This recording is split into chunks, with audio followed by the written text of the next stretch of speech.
All over the world, strange phenomena are being reported. Gigantic mutations and unnatural growth, all dismissed as nonsense. But on campus, the only news anyone cares about is the school's most popular girl, Chu Qingli, publicly dumping her boyfriend. The boyfriend, Fang Yi, just stands there, looking almost confused by the situation. Chu Qingli looks down on him, ready to deliver her final verdict on their relationship. She tells him they're from two different worlds now. She's destined for a top university, and he's been left behind. To her, this is a simple fact. Their futures are no longer aligned. She strikes a pose, confident that she's making the right decision for her brilliant future. But Fang Yi doesn't give a flock. He just scoffs and waves his hand at this chopped shoddy, as if dismissing something trivial. His reaction catches her completely off guard. This wasn't how she expected him to respond. As she tries to call him out, he simply turns his back and starts to walk away. His eyes are cold, his expression firm. Her words mean nothing to him anymore. Bro became nonchalant. Furious at being ignored, the clapped girl demands to know why he's not reacting the way he should. But he doesn't even look back. After all, why would the trivial dramas of the past matter to someone who's already lived through the end of the world? His complete indifference leaves her stunned and speechless. The crowd watches in disbelief as Fang Yi simply leaves, ending the spectacle on his own terms. With his back to the life he once knew, he walks toward a future only he can see. In her eyes, he's just walking away. But in reality, an impossible gap has already formed between their worlds. Because he knows the truth. An era of cultivators is about to begin, and the old rules of society will soon be rewritten by power. He's been given a second chance, a return to the past before it all began. And this time, he has a system from the ultimate universe, one that can create cultivation techniques from the world's spiritual energy. Reaching out, he activates the system, ready to seize the power he never had. He remembers his past life vividly, the fear, the helplessness, and the horrifying moment he was devoured by a monster, powerless to fight back. That was his end as an ordinary person. But his story was just beginning. Waking up in the past, he remembers the despair of his previous life. This time, however, he is no longer helpless. He remembers the giant beasts that tore cities apart. He remembers dying, helpless and unknown. But this time, the system will work for him. A new assessment begins. Because he has bound with the system, a new track has opened. He is no longer on the path of an ordinary man. Back in the present, the world is still oblivious. News reports speak of unprecedented challenges, but no one understands the true scale of the threat. Fang Yi watches the chaos, knowing it's just the beginning. While others see clickbait and fake news, he sees the early signs of the apocalypse. He remembers how other nations fell into anarchy, fighting each other while the real threat grew. Their methods were too crude. He knows he needs a more effective approach to survive. He scrolls through the news, looking for an opportunity. And then he finds it. A high-temperature warning issued for his own school, Qingcheng University. The first anomaly he can exploit. He immediately heads back, ignoring the whispers of other students who saw his public breakup. As he gets closer, even the birds are fleeing, sensing the unnatural energy in the air. The UV index on his phone reads 0, confirming that this isn't normal sunlight. The school has issued a warning, but the students in the comments are laughing it off as a hoax. They have no idea what they're looking at. But Fang Yi knows. This is his first chance. He walks calmly towards the gate, his expression confident. The university entrance is bathed in an oppressive, scorching heat. Another man feels the intense heat, sweating, and realizing something is terribly wrong. He knows instinctively that this isn't a natural phenomenon. While everyone else flees, Fang Yi walks directly into the waves of heat. He reaches down, his hand poised to touch the source of the energy. He makes contact with the raw energy. Instantly, the system responds, detecting the violent yang attribute. The data template unlocks, and all of the surrounding energy surges directly into him. He grits his teeth, enduring the agonizing process of his body being reforged by the raw energy. The blinding flash of light stuns the onlookers, who can only compare it to something out of a comic book. The violent yang energy rages through him, turning his hair pure white from the overload. He struggles to control the immense power now surging within him.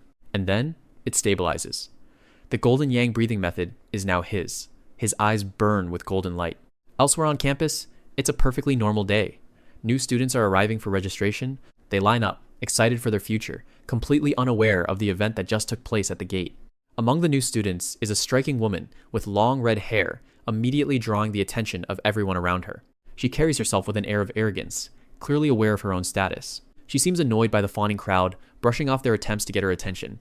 Suddenly, her attention is drawn to a massive burst of energy that lights up the sky.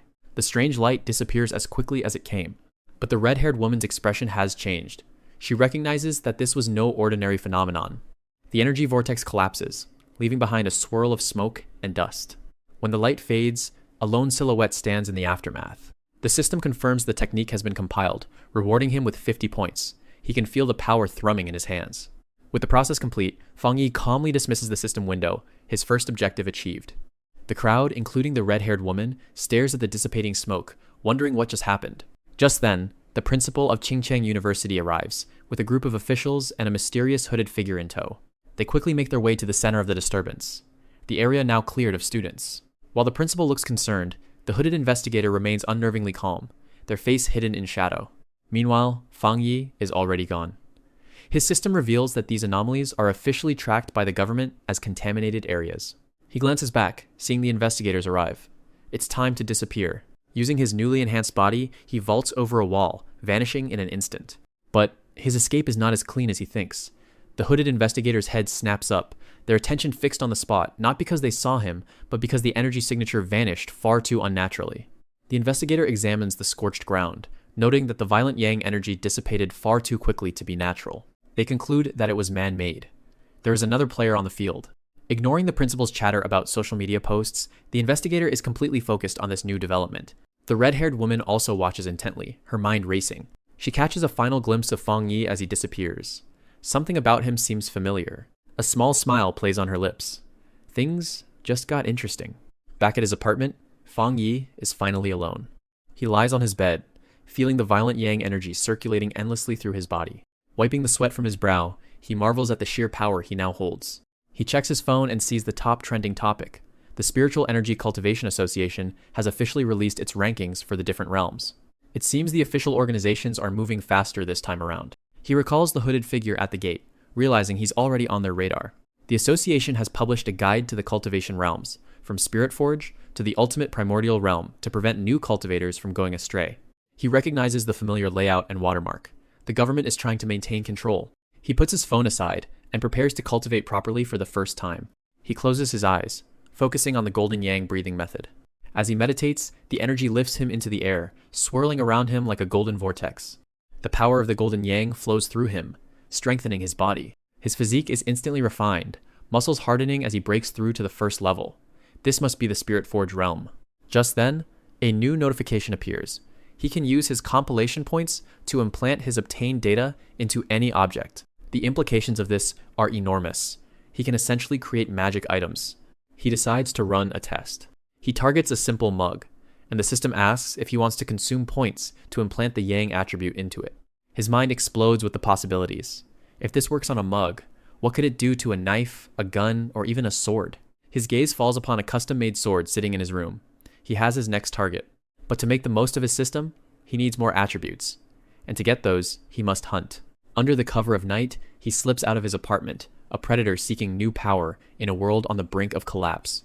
And out in the darkness, the world's first mutated beasts are beginning to appear, waiting for their first encounter with a true cultivator. After being dumped, Fang Yi wastes no time on heartbreak. He's already begun his morning cultivation, absorbing the sun's energy.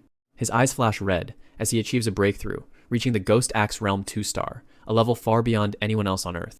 But his meditation is cut short by a strange scratching sound coming from outside his apartment. His senses, now heightened, tell him this is no ordinary pest. He opens his door to find a monstrous shadow creeping down the hallway. It's a mutated beast, its eyes glowing with a menacing red light. For a moment, even Fang Yi is taken aback by the creature's terrifying appearance. Meanwhile, across the city, a mysterious girl appears silhouetted against the full moon. This is Su Qingying, a member of a secret organization, and she's hunting a high-level mutation. She leaps across the rooftops, tracking the same beast that has found its way to Fang Yi's building. She moves with incredible speed and agility, closing in on her target. With impossible grace, she runs straight down the side of a skyscraper. She flips through the air, her movements a blur against the night sky. Inside one of the offices, a man working late is startled as she zips past his window. His coworker in the manga department gives him a confused look, completely oblivious to the chaos outside. Su Qingying continues her silent hunt through the city. Back in the apartment building, the mutated beast lunges, ready to tear Fang Yi apart.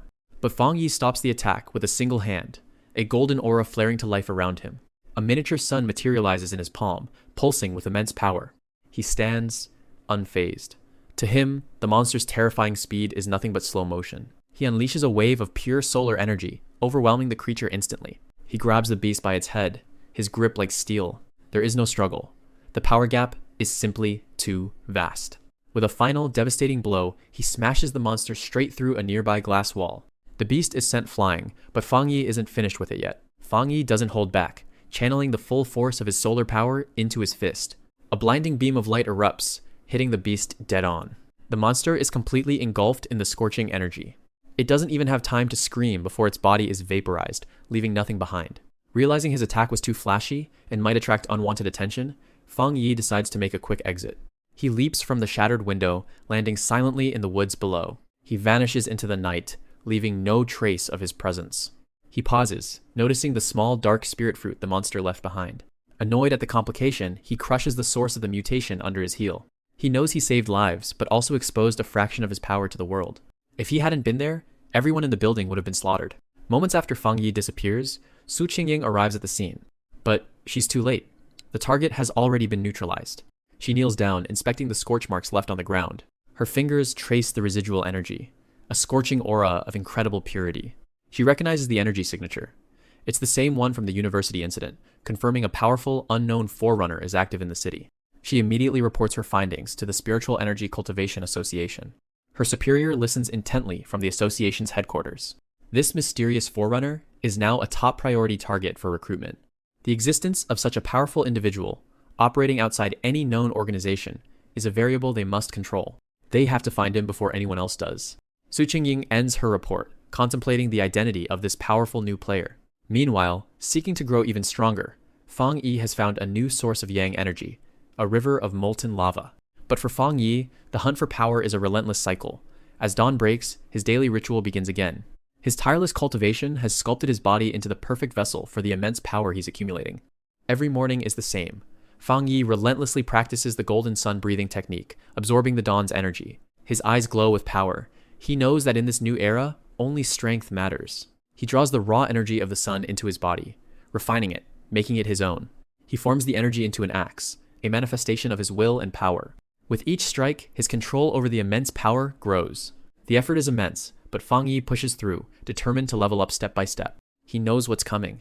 He has to be ready for the apocalypse he was reborn from. After his training, he studies ancient texts, looking for any advantage he can find. Elsewhere, a powerful man in a private study receives a report. He reads about the incident at Fang Yi's apartment, his interest piqued by the mysterious forerunner. Meanwhile, Fang Yi searches an online forum for pioneers, looking for newly formed pollution zones where he can find more energy. He finds a promising lead and uses his system's code points to implant his yang attribute into a tactical prop, creating a temporary weapon. He tests his new creation, unleashing a devastating attack.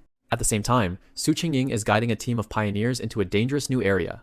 They arrive at the Dark River Molten Dragon, a deep fissure where the river has turned to flowing lava. Even for a seasoned agent like her, the intense heat is shocking. The other pioneers are terrified, but Su Qingying presses forward. She tries to keep a brave face, but the mission is clearly more dangerous than she anticipated. The sheer power radiating from the molten river is enough to intimidate anyone.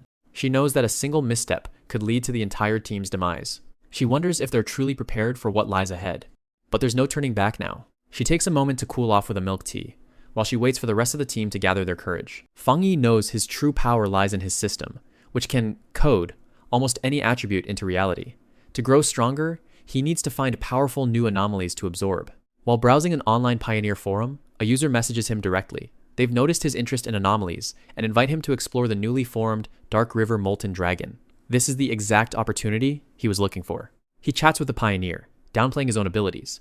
He learns that even the national team's top experts have only reached the Ghost Axe realm, a level he has already surpassed. A new pollution zone is the perfect opportunity. Fang Yi knows these anomalies are sources of immense power. He receives a file containing the mission details. The images show the Dark River Molten Dragon, a fissure filled with lava, an ideal source for the yang energy he needs. He heads to the designated meeting point in the Binmu district. He finds the pioneer group waiting at the entrance to a deep cave. They seem like a friendly, if amateurish, bunch. The team's guide introduces herself as Zhang Xiaoya, a staff member from the Spiritual Energy Cultivation Association. She's secretly scouting for new talent, but her current team doesn't seem very promising.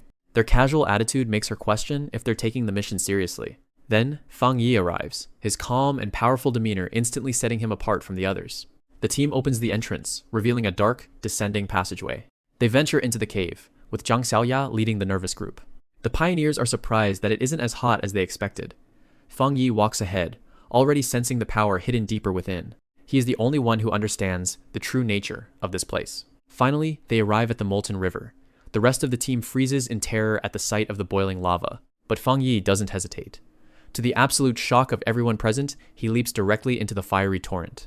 The team is blown back by the eruption of heat and energy, staring in disbelief. Submerged in the lethal heat, his system activates, analyzing the world anomaly and beginning to code a new technique, the inner flame. Fang Yi's power comes from the Crimson Flame Blade technique, a skill that unleashes its true might only when the blade is drawn, engulfing it in fire and lightning. As the sword gathers flames, it can detonate them with immense power, turning battle intent into a devastating explosion. Within the cave, a brilliant vortex of fire erupts. The rookie cultivators, initially terrified, are relieved to see a figure standing unharmed in the center of the blaze. It's Fang Yi, his sword still burning. He calmly faces down the two men who had been threatening the others. Just moments before, these same rookies were happily exploring the cave, grateful for the opportunity. Their guide, Zhang Xiaoya, tried to keep things positive, assuring everyone that it was a safe and valuable experience. But her smile faded the moment she sensed uninvited guests approaching from the shadows. A group of thugs appeared, led by a muscular, one-eyed man who looked down on them with contempt. Zhang Xiaoya tried to de-escalate, explaining that her friends were just peacefully absorbing spiritual energy and meant no harm. The leader just laughed, mocking their weakness and making it clear he had no intention of leaving them alone. Suddenly, Fang Yi stepped forward, catching both Zhang Xiaoya and the thugs completely by surprise. The one-eyed man stared in disbelief, shocked that someone would dare to stand up to him. Without a word, Fang Yi activated his Crimson Flame technique, his blade easily deflecting the thug's attack. The sheer force of the impact sent two of the henchmen flying backward, completely overpowered. The rest of the rookies could only stare in shock, unable to comprehend the sudden turn of events. Fang Yi's movements were like a phantom's, his expression cold and calculating as he prepared to end the fight. He moved in a blur of light and fire, striking one of the thugs with enough force to send him crashing into the cave wall. The one-eyed leader's arrogance vanished, replaced by pure terror as he realized he was facing a true monster. Not wanting to stick around, the thugs scrambled to their feet and fled deeper into the darkness of the cave. With the threat gone, the other cultivators rushed over to Fang Yi, showering him with praise for his incredible power. Fang Yi simply gave him a relaxed smile, as if driving off a gang of thugs was nothing more than a simple exercise. He listened as they recounted the events, but it was clear he wasn't interested in sticking around for thanks. Fang Yi turned and walked away without another word, leaving Zhang Xiaoya to stare after him, a thoughtful and concerned look on her face. Her expression hardened. A pioneer this powerful operating outside the system couldn't be ignored, so she immediately made a call to the association. The report goes to Su Qingying, who listens intently from her desk. The news is startling. A monster-level cultivator has just appeared in the Millennium Cave. As her superior looms over her, Su Qingying tries to play it cool on the phone, telling her informant to lay low for now. She hangs up and tries to distract her boss with a report on the new pioneers, but he's not amused. The emergence of so many powerful rogue cultivators is making him nervous. He lets out a heavy sigh, feeling a headache coming on. The world is changing faster than they can control, and these unknown variables are his biggest problem. Elsewhere, after leaving the cave, Fang Yi lets out a tired sigh of his own. Dealing with those thugs was more of a hassle than a fight. He walks through the city, his sword barely concealed. He knows he's drawing attention, but he has a more important destination in mind. Meanwhile, news of strange events is already spreading online. People are reporting golden lights, dragon sightings, and stories of a man with a massive blade. The world is waking up. Fang Yi pays it no mind. He already knows the truth of what's happening, and his gaze is fixed on the future. He grips the strap of his sword, a silent promise of the power he's about to unleash. He heads towards Jade Emperor Peak, the tallest mountain overlooking the city. It's the perfect place to continue his training, away from prying eyes. But someone is already there. Su Qingying, under the guise of a garden restoration specialist, is investigating the area, already tired from her search. Suddenly, her eyes snap open. She feels an overwhelming surge of spiritual energy nearby. Looking up, she sees a miniature sun forming above the mountain, a terrifying concentration of power. The energy coalesces into a fiery vortex, and she instinctively knows she's found the source. She braces for impact, realizing that the monster she was sent to investigate is on a completely different level than she imagined. It's Fang Yi, practicing the Golden Sun breathing technique. The energy he's gathering is immense. He enters a deep meditative state, his spiritual energy manifesting as a 1,000-armed golden deity behind him. All of that power is then condensed into a single blinding point of light. The force of the energy release knocks Su Qingying off her feet. She can't believe what she's witnessing. For a moment, her mind flashes to a memory of a girl lying unconscious in a hospital bed, reminding her of why she fights. But she's snapped back to reality as a colossal, fiery axe plummets from the sky, directly towards her. From a distance, a lone, mysterious figure in a conical hat watches the event unfold, leaning on a simple broom. The fiery axe transforms into a massive flaming phoenix, its power threatening to incinerate everything in its path. Su Qingying can only stare in horror. However, the destructive power never lands. Instead, it flows directly into Fang Yi, who absorbs every last bit of it. He achieves a breakthrough, reaching the 2-star Ghost Axe realm. The shockwave from his breakthrough erupts outwards, a force far too great for Su Qingying to possibly withstand. She's completely engulfed by the blast, thrown backwards as the overwhelming power tears through the landscape around her. Su Qingying catches her breath, the sheer force of the blast leaving her in shock and awe. She looks up into the trees and calls out, asking if the person who saved her is the same one from the cave. From the shadows emerges Fang Yi, his face hidden and his presence radiating immense pressure. She tries to formally introduce herself and the Spiritual Energy Association, but he cuts her off. Fang Yi's eyes glow with cold indifference. He asks if she's finally done talking. Su Qingying is taken aback but remains resolute, determined to complete her mission to recruit him. She's shocked by his dismissive attitude, unable to believe someone would be so arrogant in the face of the association. Fang Yi simply listens, his silence more intimidating than any threat. He looks bored by the whole encounter, casually asking her what business the association has with him. His nonchalant question leaves her flustered, her carefully prepared speech now seeming worthless. She nervously presents her ID, officially identifying herself as Su Qingying, a member of the Spiritual Energy Association. Fang Yi recognizes her. In his past life, she was a famous national runner before the world changed. But he also remembers her fate, a brave fighter who, like everyone else, ultimately fell when the real monsters came. Deciding to test her, he moves in a blur, faster than her eyes can track. Before she can even react, he's standing right behind her, his presence utterly overwhelming. His gaze is intense, seeming to peer right through her, weighing her worth. He effortlessly catches her as she stumbles backward, her mind reeling from his speed. After a moment, he lets her go and vanishes back into the trees, leaving her to process what just happened. Su Qingying grumbles to herself as she walks away, complaining about how difficult her job is, especially cleaning up the messes left by powerful cultivators. Suddenly, she gets an urgent call on her comms device. The situation is more serious than just rogue pioneers. The voice on the line reminds her of the true enemy, twisted, brutal monsters that threaten to overrun their world. These creatures are a plague, corrupting everything they touch with their terrifying attributes. If they aren't completely eradicated, they will spread their darkness until nothing is left. As if on cue, the sky darkens, and a torrential downpour begins to flood the city streets. Fang Yi stands in the storm, looking up as lightning flashes. A perfect storm is brewing, and he's ready to meet it head-on. His destination is clear: Jade Emperor Peak, the heart of the storm. Without a moment's hesitation, he leaps into the forest, moving towards the mountain at an impossible speed. He scales the treacherous, rain-slicked cliffs, as if they were flat ground. A system warning pops up, designating Jade Emperor Peak as a hazardous pollution zone. But Fang Yi dismisses the warning. He knows exactly what he's walking into. The mountain, once a scenic spot, is now shrouded in a menacing aura, the ground littered with the bones of unfortunate creatures. He continues his ascent, the storm growing more violent with every step. Just as he nears the summit, a massive bolt of divine lightning strikes the peak. Meanwhile, the Cultivation Association is monitoring the event from their headquarters, their screens showing a massive energy spike.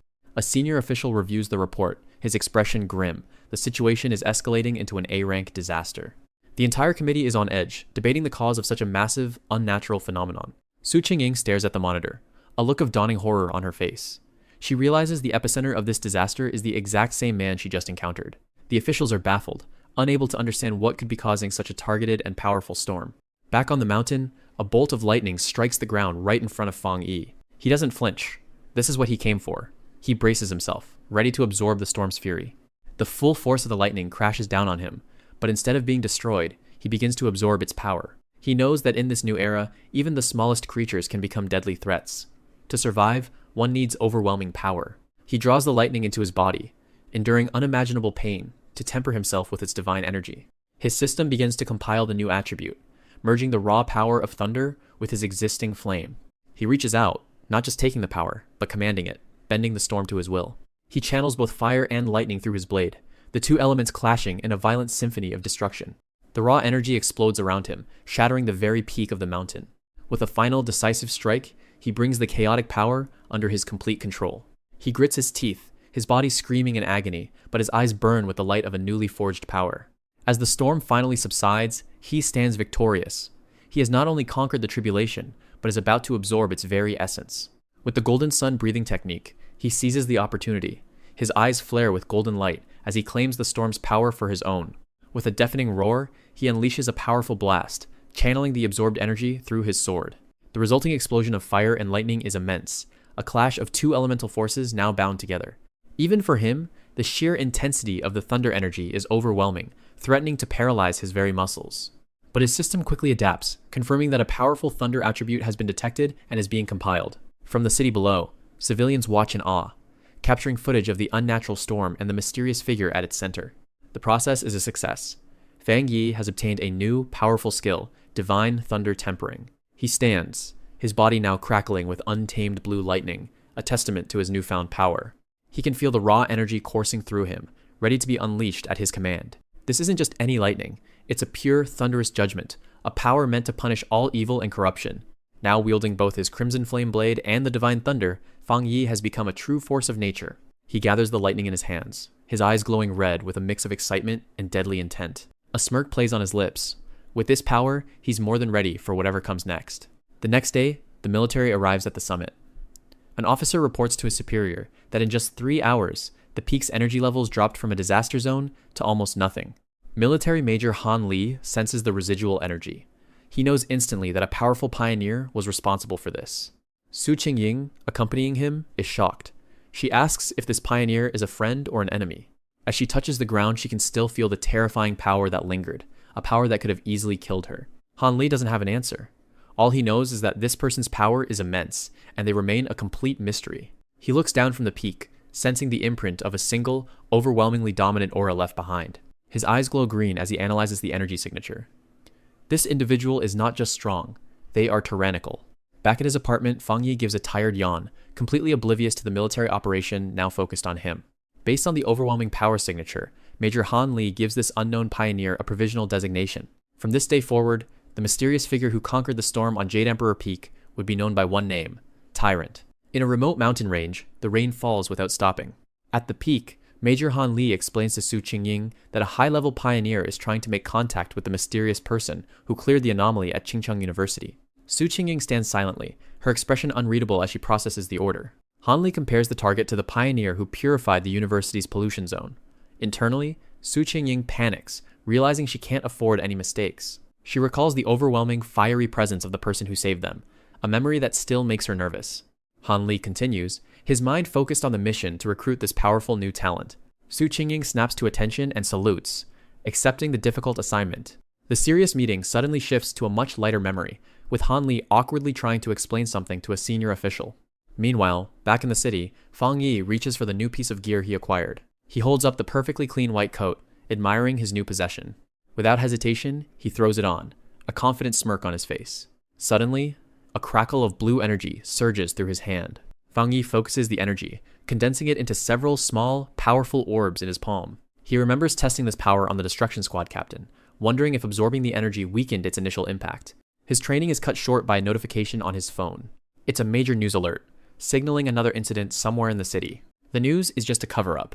At the real incident site, a hooded pioneer is already engaged in a massive energy discharge. The official report calls it a chemical plant explosion, urging citizens to stay calm and safe. Reading the news, Fang Yi's expression turns serious as a detail about the incident triggers a memory. He remembers it now, a terrifying creature from his past life that thrived in the shadows. He flashes back to a time when he was powerless, hiding from a monstrous beast as it devoured someone right in front of him. It was an era of swarming monsters, where evil creatures with glowing red eyes lurked in every dark corner. Back in the present, the thunder attribute in his hand fizzles out. His resolve hardened by the dark memories, Fang Yi summons the thunder attribute again. This time, he won't be the one hiding. Meanwhile, at the factory, the elite destruction squad walks into a trap, finding themselves ambushed and swarmed by shadowy figures. On site, the destruction squad reports in, their voices tight with tension. The squad captain's face is grim. They've found their target, codenamed Candle Knight. Back at headquarters, alarms blare as an operator submits the latest field data. The entire command center is on high alert, scrambling to coordinate a response. Meanwhile, a member of another elite squad, the Ying squad, acknowledges his orders and moves into position. The destruction squad's captain reviews the city map, pinpointing the anomaly's location. From the command center, Su Qingying warns the team that she and her squad are already operating nearby. The captain urges her to hurry, acknowledging her formidable reputation. He and his men brace for a fight, their expressions tense as they wait for backup. Moments later, Su Qingying and her Ying squad arrive, announcing their presence with a hint of sarcasm. The two squads meet on the rooftop, assessing the situation as the anomaly prepares to make its move. A member of the Destruction Squad quickly briefs them on the monster they're facing. The newly formed joint team stands united, surveying the city as they prepare to engage. Su Qingying activates her ability, forming a glowing orb of energy to track the creature's movements. They've cornered Anomaly File Number 7, a beast known as Candle Knight that preys on humans in the dark. With the tracker active, Su Qingying gives the Destruction Squad the signal to begin the assault. But the creature is impossibly fast, effortlessly dodging the first wave of attacks. A pioneer lunges, but Candle Knight is too quick, staying just out of reach. The squad members suddenly cry out in pain as the creature unleashes a debilitating psychic assault. It then leaps into the air, its shadowy form shifting as it prepares to strike from above. One of the agents lands a direct hit, but his blade passes through the beast as if it's made of smoke. Candle Knight lets out a furious roar, its shadowy body swirling with dark energy, completely unharmed. Seeing the danger, Su Qingying screams a warning for her team to fall back, but it's too late. The creature unleashes a swirling vortex of darkness, trapping one of the agents inside. Another agent is blown off his feet by the sheer force of the attack, sent tumbling from the side of the building. The Destruction Squad captain clutches a wound on his arm, realizing they are completely outmatched. Just then, a second creature appears, letting out a high-pitched screech. It spews a thick, green gas that quickly spreads through the air. Su Qingying and her squad mate are caught off guard, stumbling back from the strange phenomenon. The captain yells for everyone to stay alert as the green mist envelops their position. One of the pioneers grips his weapon, his face a mask of terror. This is unlike anything they've ever faced. Candle Knight continues to toy with them, effortlessly dodging another frantic attack. The creature then dives down towards the street, leading the pioneers into the heart of the mist-filled factory. From a high vantage point, Su Qingying's squad watches the green fog consume the city block below. Now inside the factory, the team regroups. Su Qingying prepares to scan the area's energy concentration. The Destruction Squad captain looks on anxiously as she activates her watch. Her device screams with a critical warning, displaying a power level of over 80. This is far beyond a normal anomaly. The true enemy reveals itself. A colossal serpent with glowing green eyes emerges from the darkness of the rafters. The faces of the elite pioneers fill with shock and despair. They've walked right into a trap. They realize with horror that Candle Knight was just the bait for a far more intelligent and deadly predator. Su Qingying refuses to give up, unleashing a powerful beam of energy at the monstrous serpent. But her attack is useless. The serpent contemptuously swats her aside with its massive body. She hits the ground, defeated. The rest of her squad is unable to even move. Her body feels heavy. Her senses are numb. She finally understands the mist is a paralyzing poison. Looking up at the giant serpent, she realizes they were all poisoned the second they stepped into the factory. Resignation fills her eyes. For these elite pioneers, this is the end. Her strength gives out completely, and she collapses onto the cold factory floor. But as her consciousness fades, a brilliant light breaks through the ceiling above. The factory roof explodes inwards, and a figure descends through the opening in a shower of light and debris. Feng Yi lands without a sound. He takes in the scene, his eyes glowing with power as he locks onto his target. Feng Yi faces the colossal serpent, his expression unreadable as he identifies it as a dark attribute anomaly. He immediately springs into action, dodging a surprise attack from the still lingering Candle Knight. The smaller beast lunges, attempting to bite him.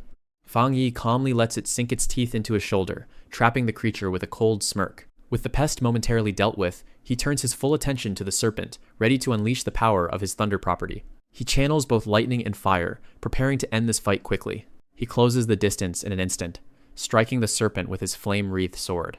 Then follows up with a brutal, lightning-charged kick to its massive head. Before it can recover, he plunges his sword deep into the creature's neck. The combined energy of fire and lightning begins to tear the beast apart from the inside. The serpent thrashes in agony, but Feng Yi already anticipates its next move. Lightning arcs across the monster's eye as the thunder attribute courses through its body. The energy erupts in a massive blast, engulfing the serpent completely. His plan was simple: use the sword as a conduit to channel both elements directly into the monster's core. Feng Yi leaps away as the serpent is consumed by an inescapable inferno. He lands, but feels a sharp pain from the poison spreading from Candle Knight's bite. Without concern, he uses his Yang Fire to instantly neutralize the dark toxin. The poison evaporates, leaving nothing but a harmless, cauterized wound. He marvels at the synergy between his two attributes, fire and thunder. He recalls a time in his past life when such a poison would have been incurable, a clear sign of his current, overwhelming power. The two monsters that defeated entire elite squads were nothing before him. The serpent is reduced to a burning skeleton, its reign of terror brought to a swift end. Feng Yi stands calmly before the smoldering remains, the factory falling silent around him. He turns away from the pyre, the first part of his job now complete. His eyes narrow, glowing red as he scans the room for any remaining threats. His main target dealt with, Fang Yi turns his attention to the paralyzed pioneers on the ground. He approaches the survivors, his presence silencing the crackling flames. He stops before Su Qingying, the only one still conscious enough to witness his power. He tells her he cleaned up the scene, and she offers a flustered thank you for the odd compliment. All that's left of the mighty serpent is a smoldering, blackened skeleton. Su Qingying is completely overwhelmed, hiding her face as she tries to process what just happened. His work finished, Fang Yi turns to leave without another word. Su Qingying looks up, shocked that he's leaving so abruptly. He leaps effortlessly back through the hole in the ceiling he'd made just moments before.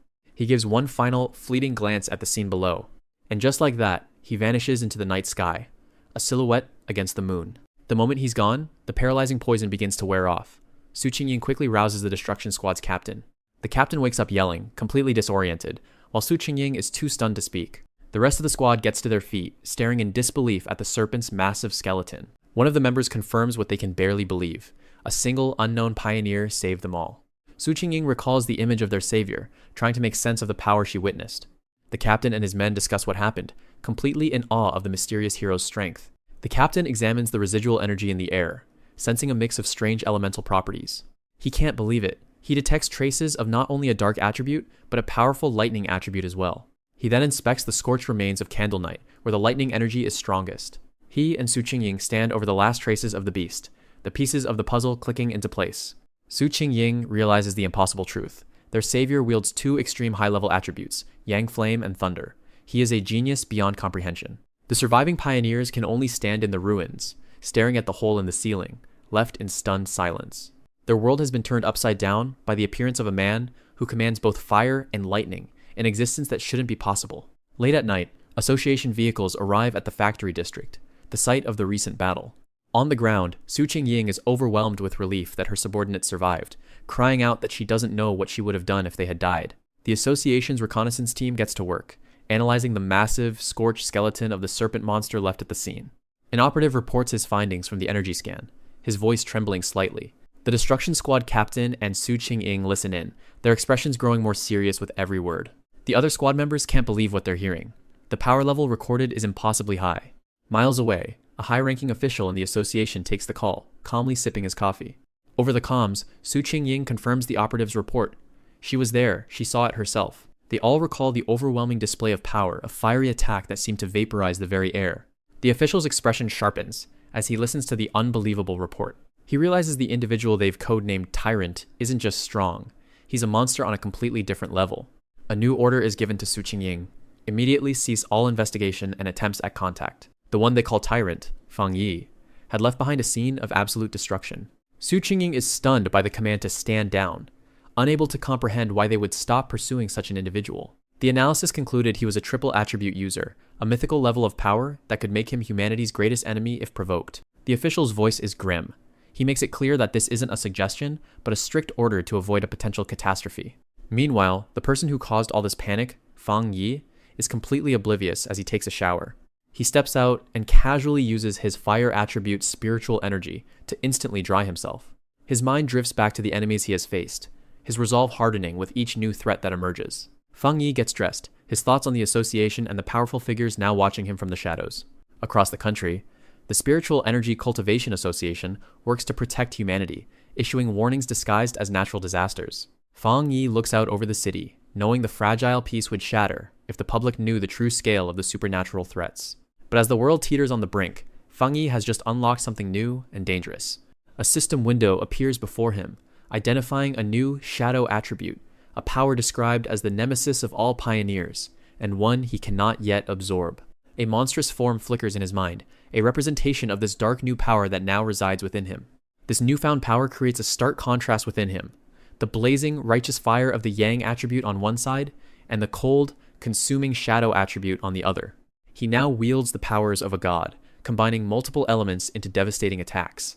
With eyes glowing with power, he has become a being that could threaten the world order. But just as he's contemplating his new abilities, his phone rings, pulling him abruptly back to his normal life. He glances at the caller ID. It's his aunt. On the other end of the line, his aunt sounds cheerful and completely oblivious to his secret life. She has some news. His cousin, Lin Yi, needs a place to stay while she attends a nearby school. He remembers her as a quiet, studious bookworm. He tells his aunt it's fine, thinking it will be easy to maintain his cover with her around. But his cousin is hiding secrets of her own. In a dark room, her fingers fly across a keyboard. Lin Yi is also a pioneer, and she's been grumbling to her teammates about having to stay with her boring cousin. In the team chat, she tells her friends she'll have to play the part of a normal student to keep her identity secret from her family. She pulls up the details for her next mission, reading a news alert about an internet-famous town that's been mysteriously renamed Death Town. Her glasses glow in the dark as she focuses on the mission briefing. Suddenly, she's startled when her mom, Fang Yi's aunt, opens the door to her room. Her mom reminds her to be on her best behavior and not to cause any trouble for her cousin. Lin Yi quickly minimizes the chat window and agrees, pushing her mother out the door. Once the door is closed, she lets out a deep sigh of relief, her secret safe for now. The next afternoon, the city is bustling as usual.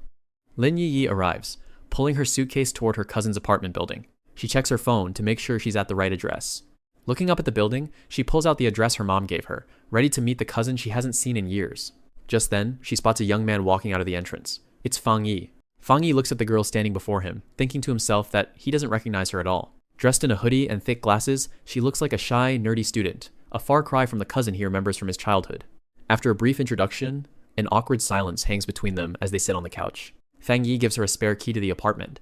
As he walks away, his eyes glow. His enhanced senses are telling him something is off about his nerdy little cousin. His spiritual perception reveals a faint aura around her.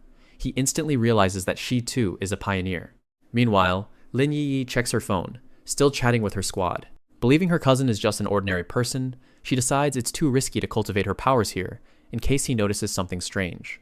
3 days pass. Lin Yi peeks out of the bathroom after a shower, checking to see if the coast is clear. Fang Yi has his own problem. His cultivation technique emits a brilliant golden light, making it impossible to practice without revealing his secret. To maintain her cover, Lin Yi has been acting as the perfect house guest, even preparing meals for them.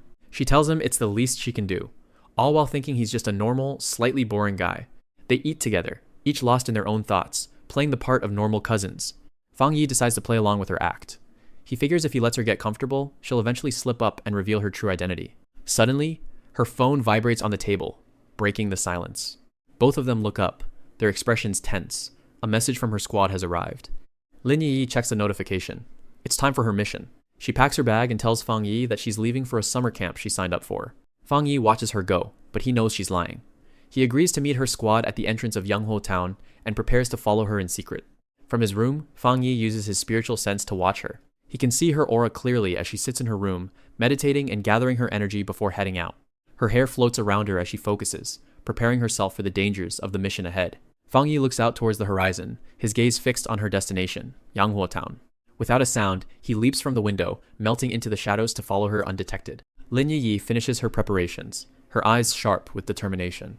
She takes one last look out her window before leaving, unaware that her supposedly normal cousin is already on her tail.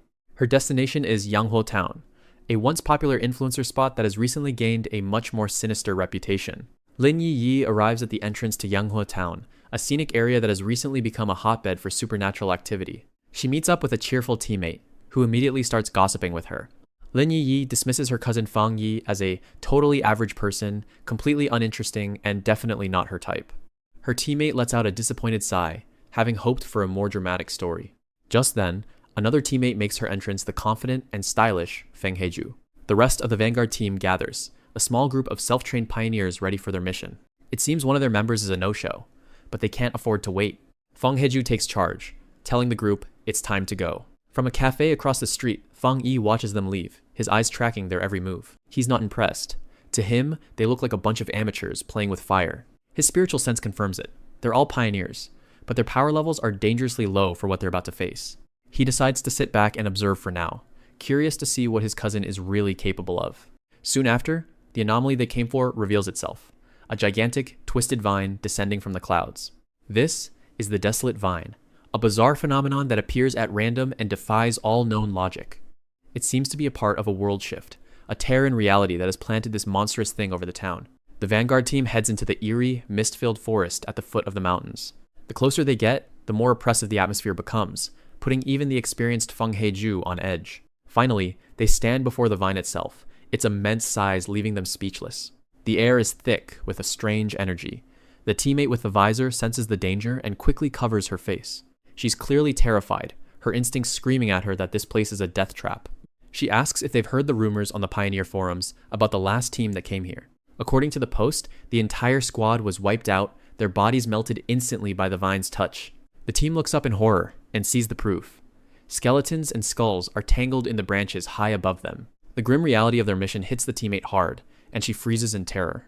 They are standing at the heart of the anomaly, and a suffocating, life-draining aura immediately begins to pulse from the ground. One of the teammates is the first to feel its effects, her body overwhelmed by the suffocating, life-draining aura of the vine. She collapses in tears, completely terrified by the unnatural feeling of her life force being drained away. Feng Heju and Lin Yiyi watch grimly, trying to understand the nature of the threat. Lin Yiyi explains that the vine isn't truly alive. It's a dead thing that mimics life, surviving by sucking the vitality from everything around it. Faced with this terrifying power, Lin Yiyi decides to make a desperate gamble. Watching from a cliff top, Feng Yi immediately understands the situation. The vine has created a dead zone, a place devoid of all life. He recognizes it as a wood-type anomaly, but one that is more like a parasite than a living plant. Lin Yiyi announces her plan. She believes this spot is perfect for cultivation, and she intends to use the chaotic energy to break through to the next level. Her team spreads out to form a defensive perimeter while she prepares. She leaps into a tree and begins meditating, gathering her spiritual energy into a protective sphere. Feng Yi sighs. He can't believe her recklessness. Trying to level up here is asking for trouble. As her power surges, she releases a massive blast of spiritual energy. Feng Yi knows this is bad. Such a huge disturbance is guaranteed to attract the vine's attention. Her teammates cheer as she successfully breaks through, reaching the 3-star Ghost Axe realm. But their celebration is cut short. Just as Feng Yi predicted, the energy surge awakens the desolate vine. Suddenly, the ground erupts with tendrils that lash out at the unsuspecting team. Chaos erupts as the pioneers are caught off guard, screaming for help as the vine attacks. Still meditating, Lin Yiyi is defenseless as the tendrils slam against her protective barrier. The barrier begins to crack under the relentless assault, threatening to shatter at any moment. Feng Heju tries to save her teammate, but the vine is too fast. In the panic, one of the men decides to save himself, callously telling the others that it's every man for himself. Feng Heju screams after him in fury, but he's already gone, leaving his teammates to die. Feng Yi watches in disgust as the team falls apart, abandoning each other in the face of danger. Lin Yiyi is now completely ensnared, the vines tightening around her cracking shield. The rest of the team is quickly being overwhelmed, with Feng Heju fighting desperately against the onslaught of tendrils. Even Feng Heju, one of the strongest on the team, is captured by the constricting vines. With a final deafening crack, Lin Yiyi's protective shield shatters, leaving her completely exposed. But just as the vine is about to crush her, a figure wreathed in golden flames leaps from the cliffs above. Feng Yi unleashes his crimson flame blade, and a pillar of fire erupts from the ground, incinerating the attacking tendrils. The surviving teammates can only stare in disbelief, as the colossal vine, which seemed unstoppable just moments ago, begins to retreat from the flames. Their savior descends like a god, his power so immense, it forces the very anomaly to flee in terror. The teammate who fled watches from a distance, his pride completely shattered. He had thought himself a genius for reaching his level so quickly, but he was nothing compared to this unknown master. He realizes, with dawning horror, that this single person didn't just defeat him, he effortlessly crushed their entire team. Having saved his cousin and her team, Feng Yi stands victorious, his secret identity as the tyrant secure. As the vine vanishes, his system activates, rewarding him by absorbing its essence. He gains a new, powerful wood attribute technique, Endless Vitality, allowing him to instantly heal by absorbing nearby life force. The chapter begins with Feng Yi absorbing a sinister green energy. He's taking in the Deadly Desolation attribute, a power capable of turning any area into a death zone. His eyes snap open, now glowing with the same vibrant, dangerous light. He has successfully taken control of the new power. Feng Yi stands calmly amidst the destruction, the green aura swirling around him as he fully masters the terrifying ability. The scene shifts. Feng Yi's expression grows cold, his eyes glowing a faint red as he senses a new group of people approaching. A woman with striking red hair appears before him. This is Agent 81, Feng Heju, a member of the association sent to investigate. Feng Yi raises a hand, silencing her. He makes it clear that he is the one in control of this situation. Two more figures arrive on the scene, a stern-looking man with long hair and his younger companion in a cap. Without warning, Feng Yi lunges forward. His blade flashes as he moves to attack the entire group at once.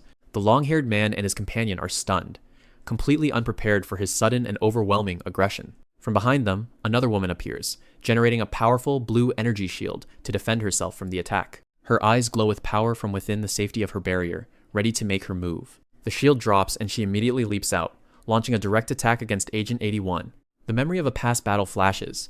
showing the defeated opponents left in their wake. It's a reminder of the power this group wields. The woman in the red hoodie stands firm, her face set with determination after the fierce battle. Agent 81 and the long-haired man are left speechless, shocked by the overwhelming power they just witnessed. Sometime later, the woman and the long-haired man discuss the incident, wondering aloud if such a powerful person could truly exist. A flash of memory shows the silhouette of a powerful figure ascending in a blaze of golden light. And then the immense energy retracts, disappearing back into a swirling portal as they watch in awe. Back in the present, Feng Yi's cousin, Lin Yi, arrives at her apartment building, completely unaware of what he's been doing. She opens the door to find Feng Yi waiting for her inside, a calm and knowing smile on his face. Yi explains that she's just finished her own training session, trying to play it off as nothing serious. Feng Yi simply tells her it's okay, maintaining his own facade of being an ordinary, unsuspecting cousin.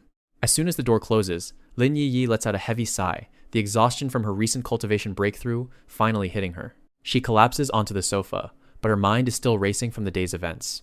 The two cousins, each harboring immense secrets, continue to live under the same roof. Meanwhile, having played his part, Feng Yi leaves the apartment, ready for the next challenge the world throws at him. As Lin Yi rests on the couch, her thoughts drift back to the mysterious and powerful expert she just encountered. She checks her phone and sees a new message from her superior, Jilan, ordering her to report any further sightings of the powerhouse. Using her codename Feng Heiju, she messages back, asking if this could be the same legendary figure from the Dark River incident and questioning why he would save them. Her question brings to mind the reports from that day a high-tier Yang attribute user, whose single attack was like a blazing sun, a power no pioneer could withstand. The story then rewinds to earlier that night. Feng Yi gets on his bicycle, his face set with determination as he sets out on a mission. He pedals through the deserted roads, heading towards the city forest park, the source of a recent and powerful energy disturbance. He arrives at a horrifying scene. The ground is littered with skeletons tangled in the roots of a monstrous plant, all victims of its life-draining aura. Feng Yi's eyes narrow. He recognizes this as the Desolation attribute, an A-rank power that devours all life around it. He understands that the giant vine only appeared because it was drawn to the recent surge of spiritual energy in the area. He continues deeper into the park, heading for a specific location to carry out his plan under the cover of darkness. Leaving his bike behind, he walks towards a secluded clearing, far from any prying eyes. He finds what he's looking for, a field of ordinary flowers, the perfect place to perform his delicate and dangerous operation. Feng Yi unleashes the terrifying green energy of the Desolation attribute that he successfully extracted from the giant vine. He carefully controls the chaotic power, preparing to embed it into a new, unsuspecting host where he can keep it contained. His hair glows with streaks of green as he channels the immense energy, a sign of its corrupting and overwhelming influence. He spots a single, ordinary white flower. It's the perfect vessel to hide this A-rank power in plain sight. He gently touches the flower with his fingertip, initiating the transfer of the deadly attribute. The flower seems to respond instantly, blushing as it readily accepts the massive influx of new energy. Feng Yi smirks. He has created his new familiar, a discreet but incredibly deadly spiritual assistant. The flower's petals close around his finger, a sign of its newfound loyalty and obedience to its new master. He completes the transfer, pouring the entirety of the swirling green energy into the tiny, unsuspecting plant. Yes, with a single word, the process is complete. He holds the flower, which now contains the power of an A-rank demonic beast. The transfer lets off a massive shockwave of energy, a testament to the sheer power now hidden within the small flower. Feng Yi looks on, pleased with his work. He has neutralized a major threat and gained a powerful new tool in the process. As he calmly walks away, the obedient little white flower detaches from the ground and follows him, its immense power now completely under his control. He leaves the park, a wasteland of dead trees and drained life force in his wake. The flower has already absorbed everything. The green energy spreads out from the epicenter, a clear signal of the massive power that was just unleashed and then contained. Now holding the Desolation attribute, the flower transforms into a glowing lotus, hiding its true nature. Feng Yi gently plucks the flower from the ground, taking his new and powerful familiar with him. The flower seems almost happy to be in his possession, its energy swirling around him protectively. Feng Yi is pleased. The flower is now perfectly obedient, a powerful weapon he can command at will. Suddenly, he senses something and turns, his eyes glowing red as he detects an approaching presence.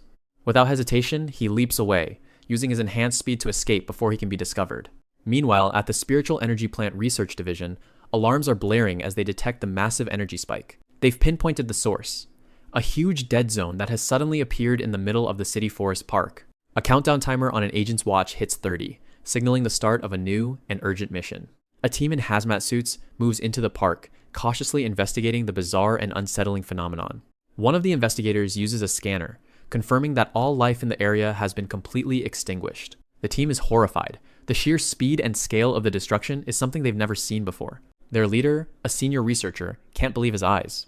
He recognizes the work of a legendary and terrifying power. He stares at the giant demonic vine, realizing with dread that this is the source of the desolation attribute. Surrounded by the bodies of its victims, he explains to his team that they are standing in the presence of an A-rank demonic beast. A younger team member is terrified, realizing that a single touch from the plant could have instantly killed him. The entire team is shaken, understanding just how close they all came to a horrifying and immediate death. The lead researcher activates a device, casting a red energy field as he prepares to analyze the monstrous vine.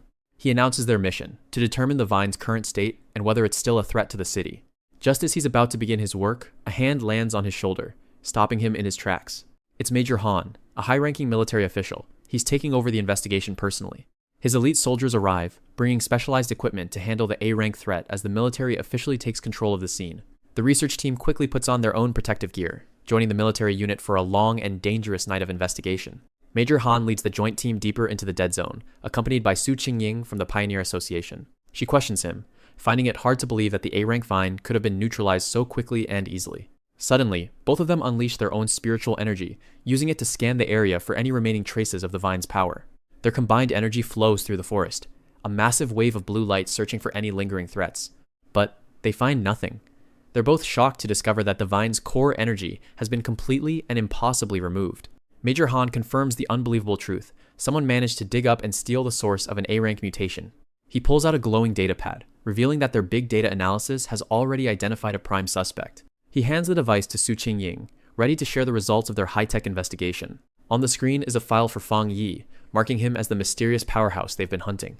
Major Han explains that Fang Yi's data has appeared at every major incident site, making him their #1 person of interest. Su Qingying stares at the file, stunned. The military has found a way to track even the most secretive and powerful pioneers.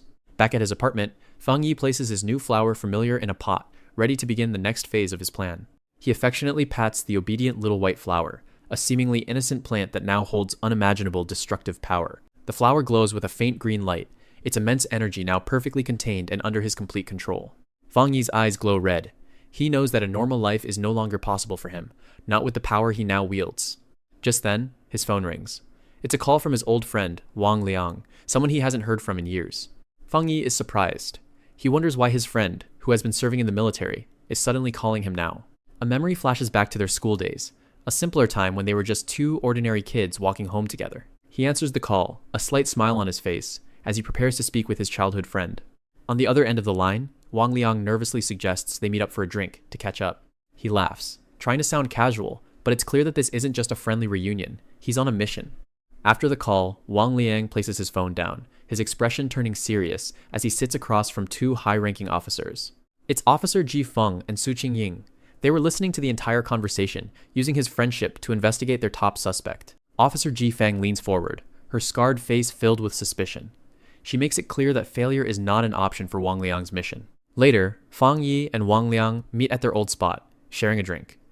The mood seems casual, but underneath, the tension of the secret mission is palpable. Wang Liang tries to keep the mood light, but Fang Yi knows there's more to this reunion than just catching up. Wang Liang awkwardly brings up the recent strange events, mentioning how he was almost killed during a mission. He describes a horrifying scene of death and destruction, a failed mission that still haunts him. He then gives Fang Yi a cryptic warning, telling him that things like education and money will soon be worthless. Fang Yi's eyes narrow. He immediately understands that the military sent his friend here to probe him. He cuts to the chase, asking Wang Liang what he's really trying to say, tired of the charade. Cornered, Wang Liang sighs, realizing that his old friend has seen right through the act. Fang Yi's gaze is intense. He freezes the condensation on his glass, a subtle display of power to show he's not to be trifled with. Wang Liang admits that he's been sent by his superiors to get information, showing Fang Yi a classified folder. He confesses that the military is trying to recruit a powerful, unregistered pioneer known as the Tyrant, and they suspect it might be Fang Yi. Just as the tension peaks, Wang Liang gets an urgent call from his base, ordering him to return immediately. He answers frantically, clearly being reprimanded by his superior for his unauthorized meeting. Wang Liang quickly gets up to leave, apologizing to Fang Yi as he rushes off to deal with the emergency. Fang Yi sees his chance. He knows this is the perfect opportunity to see what the military is really up to. He grabs Wang Liang, stopping him from leaving and insisting that he come along to the base. Now, in control of the situation, Fang Yi smirks. his plan to infiltrate the military base perfectly in motion. He arrives with Wang Liang at Military Spirit Energy Restricted Zone number 19, a massive and heavily fortified installation. Inside, they are immediately surrounded by soldiers. Fang Yi is surprised by the sheer density of the spiritual energy in the air. The soldiers part, revealing a path that leads deeper into the facility where the real emergency is unfolding. They step out onto a viewing platform and witness a squad of soldiers desperately trying to contain a monstrous beast. It's a class Hellhound mutation, and it's evolving right before their eyes, absorbing darkness and flame as it breaks free and unleashes a devastating attack. Fang Yi glances over at Officer Ji Feng, the commander in charge, realizing just how dire the situation has become. She's a formidable 3-star ghost sculpting realm cultivator, but even she seems concerned as she reports that several of her soldiers are already injured. Wang Liang frantically asks for permission to join the fight and help his comrades, unable to just stand by and watch. Ji Feng roars her approval. With her forces struggling, she needs every available pioneer in the battle to stop the rampaging beast. Officer Ji Feng watches with a grim expression, annoyed that she has to rely on a civilian to handle this crisis. She warns Fang Yi that he is now bound by military confidentiality. He saw everything, and now he can never leave. With her warning delivered, Officer Ji Feng grabs a massive energy cannon and leaps into the fray herself. At the same time, Wang Liang joins the other pioneers, channeling his own energy to help suppress the beast. Officer Ji Feng unloads a powerful blast from her cannon, but the Hellhound is too strong, easily absorbing the attack. Now fully evolved into a B-class monster, the Hellhound roars, its power growing with every passing moment. It unleashes a powerful counterattack, a wave of dark energy that slams into one of the soldiers. The soldier is thrown back, his body charred and smoking from the force of the blast. The team's formation is broken. Seeing her soldiers in danger, Officer Ji Feng prepares her ultimate attack, a powerful binding spell. Fang Yi watches from the sidelines, a confident smirk on his face. He knows they can't win this without him. His eyes glow red.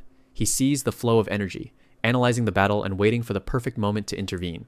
The binding spell activates, wrapping the Hellhound in chains of purple energy, but it's not strong enough to hold it.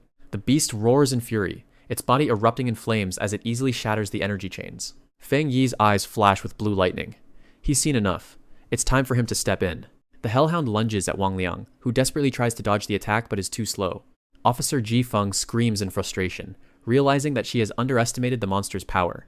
The attack hits Wang Liang with full force, sending him flying backwards as he coughs up a spray of blood. Fang Yi catches his friend, but the damage is already done. Wang Liang is critically injured. Dark, corrupted energy spreads through Wang Liang's arm, a sign of the Hellhound's poison. He coughs up black blood, his life force rapidly draining away. He doesn't have much time left. Seeing his childhood friend on the verge of death, Fang Yi's expression turns cold. The time for hiding his power is over. Furious, Officer Ji Feng slams her weapon into the ground, ready to risk everything for one final, desperate attack. She rallies her remaining soldiers, ordering them to prepare for an all-out assault, a last stand against the monster. But it's too late. The Hellhound is already upon them, its massive form towering over the terrified soldiers. Just as the beast is about to strike the final blow, Fang Yi steps forward, unleashing his own terrifying power. With glowing blue eyes, Fang Yi lunges forward, his body crackling with immense energy. He flies straight towards a monstrous red-eyed beast, ready to meet its attack head-on. Without any hesitation, he slams a powerful, electrifying blow directly onto the monster's head. The beast is instantly engulfed in a blinding explosion of blue energy, unable to withstand the overwhelming force. The shockwave from the impact is so powerful that it sends the nearby soldiers flying backward. From a distance, Officer Ji Feng and Wang Liang can only watch in stunned disbelief at the raw power on display. When the dust settles, the giant beast has fallen, and Fang Yi stands over it, completely unharmed. His eyes still glow with power, but his expression is cold and unfazed by the battle. Ji Feng regains her composure and leads her unit forward to approach the one who ended the fight single-handedly. But Fang Yi isn't finished. He raises a hand, gathering even more energy from the air around him. Ji Feng looks up as a massive vortex of blue lightning forms in the sky, a spectacle of terrifying power. As the vortex dissipates, Fang Yi walks away from the explosion's epicenter, as if nothing happened. He glances back, a flicker of a confident smile playing on his lips. The remaining soldiers are completely terrified, muttering amongst themselves about the monster they just witnessed. Only Wang Liang seems unfazed, jogging up to Fang Yi and happily exclaiming that the job is done. He throws a friendly punch at his friend, but Fang Yi dodges it effortlessly. With a smirk, Fang Yi gives him a light chop to the head, putting his friend back in his place. Having seen enough, Ji Feng steps forward and extends a hand, formally asking for his cooperation. Fang Yi looks at her, his eyes now glowing a piercing red as he considers her offer. He accepts her handshake, sealing the deal on his own terms. The moment he does, Ji Feng flinches, her eyes wide with shock from the power she feels from his grip. Watching from the side, Wang Liang can't help but let out a satisfied smirk. Everything is going according to plan. Jifeng looks off into the distance, contemplating the sheer difference in their power levels. Her expression hardens with determination. She knows she needs to secure his cooperation, no matter the cost. Fang Yi, however, remains perfectly calm. He turns away, looking out over the desolate landscape, already aware of what she's about to say. Jifeng explains they are just following orders from above, and that they never intended to force him into the situation. But Fang Yi scoffs at the idea, stating that he isn't so weak as to be dragged into anything against his will. Jifeng and Wang Liang listen silently, realizing the power dynamic has completely shifted. He continues, a slight smile on his face, making it clear that he will help, but only on his own terms. Jifeng's expression is grim. She understands she's not dealing with a subordinate, but an untamable force. Fang Yi lays out his conditions for cooperation with the military unit. With the terms of their new arrangement set, he stands confidently before them, the clear leader of this operation. The scene shifts to an overview of the regional military headquarters, a heavily fortified base. Fang Yi is briefed on the situation by Jifeng and her soldiers. He explains that his perception is on another level, allowing him to see things others can't. Wang Liang proudly suggests that as Fang Yi's childhood friend, he's the most suitable person to recruit him. Jifeng immediately shuts him up with a swift chop to the head for his unprofessional outburst. The scene cuts away to Fang Yi meditating, channeling a powerful golden aura around him. In a separate demonstration, the soldiers watch on a monitor, stunned as Fang Yi easily handles a test while they are blindfolded. He takes a deep breath, focusing his mind and spirit for what's to come. Two major powers are now in play.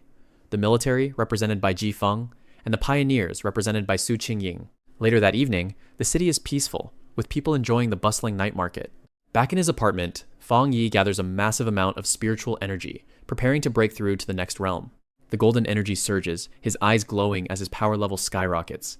At the same time, his cousin, Lin Yi, is walking home with groceries after her own mission. She passes by a casually dressed Fang Yi on the street, neither of them aware of the other's secret identity. Suddenly, she feels an immense wave of spiritual pressure and looks up to see a pillar of light erupting from her own apartment building. Her eyes widen in horror and disbelief. A master-level practitioner is right next to her. The spiritual energy condenses into a brilliant, star-like point in the sky above the building, pulsing with immense power. It then erupts into a massive column of golden lightning as Fang Yi successfully breaks through to the spirit creation realm. From the street below, Lin Yi realizes this overwhelming power is far beyond the ghost carving realm she is familiar with. A giant, ethereal hand of pure energy seems to pierce through the heavens themselves.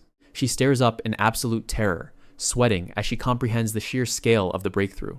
Meanwhile, at the military command center, every alarm blares as the anomaly value hits the maximum of 99. Commander Han Li panics, while Su Qingying looks on in shock, unable to believe the readings. They stare at the map, wondering if a new master has just appeared, or if the city is about to be destroyed. Han Li shouts into his comms, demanding to know the source of the spiritual fluctuation. He orders his subordinate to get a visual on the location immediately. Back at the apartment, the source of all the chaos, Fang Yi, casually stretches as if nothing happened. He glances at his phone as a new message arrives. It's a group chat where his friend Wang Liang is leaking news about a massive fire anomaly at Qingcheng University. Wang Liang follows up with a private message, warning Fang Yi that his strength is becoming too monstrous to hide. Fang Yi considers the warning. He knows that becoming too powerful, too quickly, will attract unwanted attention. Just then, the front door opens, and his cousin Lin Yi walks in, announcing she's home. She finds Fang Yi lazing on the couch, looking at his phone, and she can't hide her disappointment. She sighs, frustrated by his apparent laziness, completely unaware that he's the god-tier master she just sensed. Fang Yi continues scrolling, seemingly oblivious to her judgment. Lin Yi looks back at him one last time before heading to her room, still annoyed. Exhausted from her own secret duties, she collapses onto her bed. Fang Yi is now watching a video of the very same fire at the university that Wang Liang mentioned. The footage shows a massive, uncontained blaze as online comments flood in with panic and speculation. He thinks of his new arrangement with the military, and the image of Officer Jifeng comes to mind. The next day, a crowd gathers outside the sealed-off gates of Qingcheng University. The gates swing open, and to the crowd's surprise, Fang Yi walks through alongside Jifeng, now acting as a special consultant. They stop at the edge of the barricade, looking out at the unquenchable fire raging on the university field. Looking over the smoldering field, Fang Yi recognizes the anomaly. "Heaven's fire," he mutters. Jifeng confirms, remarking on the fitting name as she recalls how these fires can scorch entire valleys. As she turns to brief him further, she sees that Fang Yi is already walking away from her. He heads directly for the disaster zone, ignoring the military barricades completely. With no sense of fear, he casually ducks under the caution tape and enters the restricted area. He examines the fire, his expression focused and analytical. From the sidelines, he's spotted by two students, his ex-girlfriend, Chu Qingli, and her friend. Her friend points him out, surprised to see the loser Fang Yi right at the edge of the dangerous anomaly. She smirks and whispers to Chu Qingli that her obsessive ex must have followed her here. Fang Yi glances back, his eyes glowing red. He heard them, but he doesn't have time for their games. Not getting a reaction, Chu Qingli's friend gets bolder and directly accuses him of being a stalker. Chu Qingli looks on with an air of smug satisfaction, enjoying the scene. This entire exchange doesn't go unnoticed by Officer Ji Feng, who looks over with irritation. She approaches the two students, her authoritative presence immediately silencing them. She puts on her sunglasses, giving them a death glare that tells them to get lost. The two girls are instantly terrified, realizing they just provoked a high-ranking military official. Ji Feng tells Fang Yi to ignore the nobodies and focus on the mission. Suddenly, a new group arrives. A procession of men in dark suits. They're led by a dignified elderly man with a cane, the principal of Qingcheng University. Chu Qingli and her friend look on, confused as to why such an important figure would be here. The principal walks past the other officials and heads directly for Fang Yi. He greets him with a warm handshake, much to the confusion of the onlookers. Then, in a move that shocks everyone, the principal gives Fang Yi a deep, respectful bow. Chu Qingli's jaw drops. Her world is turned completely upside down in an instant. As the principal's security team holds back the stunned crowd, Fang Yi stands as the undisputed center of attention. Lost in the faceless crowd, Chu Qingli can only stare blankly as the boy she abandoned is treated like a king.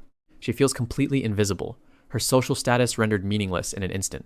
In this new world of power, she is nothing more than a background character. The scene shifts back to the university, where the briefing continues. The principal explains that a few nights ago, a fire started on the field that no conventional method could extinguish. He looks back at the blaze, recounting the initial chaos and their failure to contain it. Fang Yi, Ji Feng, and the principal stand before the fire, ready to assess the situation. They identify the source of the unkillable flame, a burning basketball hoop. Ji Feng checks her device, which shows a surprisingly low energy reading of 11. She finds the reading strange, not matching the intensity of the flames before them. Suddenly, the number on her device skyrockets to 60 and continues to climb rapidly. She yells out a warning as the principal looks on in shock, realizing the situation is far more dangerous than they thought. Before anyone can react, Fang Yi leaps over the chain link fence, heading directly into the inferno.